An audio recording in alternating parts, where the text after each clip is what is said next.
నమస్తే భావత్ మీడియాకి స్వాగతం. తెలంగాణ బీసీ సంక్షేమ సంఘం రాష్ట్ర కార్యదర్శిగా వెల్దండి గ్రామానికి చెందిన సత్తూరి ఆంజనేయులు గౌడ్ నియమితులయ్యారు.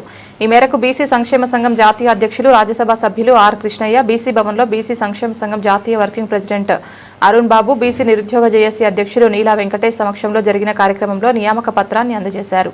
ఈ సందర్భంగా ఆర్ కృష్ణయ్య మాట్లాడుతూ రాష్ట్రంలోని బీసీల సమస్యలపై ప్రతి ఒక్కరూ పోరాటం చేయాలని పిలుపునిచ్చారు. బీసీల ఆశాజ్యోతి టైగర్ ఆర్ కృష్ణన్న గత 50 సంవత్సరాల నుంచి ఉద్యమాల్లో పాల్గొన్నాడు. ప్రతి ఒక్క ఉద్యమం చేయడం వల్ల మన పూర్తి గుడిసెలో ఉన్న పిల్లలు ప్రతి ఒక్క పిల్లలు చదువుకోవాలని ఆయన ప్రతి ఒక్క ఉద్యమం చేస్తున్నాడు. ఆర్ కృష్ణన్న చేసే ఉద్యమాల వల్లనే ఇలా కలెక్టర్లు కానీ, ఐఏఎస్లు కానీ, ఐపీఎస్లు కానీ చదవడం ఇలా ఉన్నత స్థాయిలో చదువుకుంటున్నారు. కాబట్టి కృష్ణన్న ఉద్యమం వల్ల కృష్ణన్నతో పాటు ఉండి మేము కూడా బీసీల కోసం పోరాడతామని ఉద్యమం చేయడానికి సిద్ధమైనాం.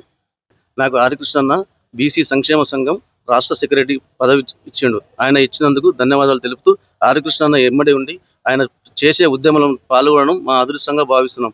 ఎందుకంటే ప్రతి ఒక్క రిమర్స్మెంట్, స్కాలర్షిప్ ప్రతి ఒక్కటి ఉందంటే ఇప్పుడు ఆర్ కృష్ణన్న చేసిన ఉద్యమాల వల్లనే ఇది జరగడం జరిగింది. ఇప్పుడు అదే విధంగా టైగర్ ఆర్ కృష్ణన్న ఎన్నో ఉద్యమాలకు గురుకులాలు, హాస్టళ్ళు, బీసీ హాస్టళ్ళు ప్రతి ఒక్క ప్రతి పిల్లగాడు ఇవాళ వచ్చి చదువుకుంటారు అంటే అది ఆర్ కృష్ణన్న వల్లనే.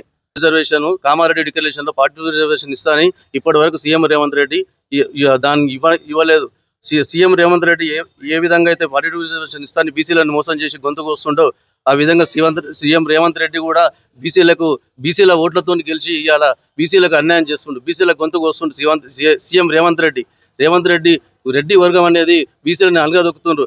అదే విషయంగా మొన్న నాగర్ కర్నూలు జిల్లాలో 2 నెలల పాపని తొక్కి చంపడం అనేది మహా ఘోరం. అది ఎందుకంటే బీసీలు కళ్ళకు కనబడట్లేదు.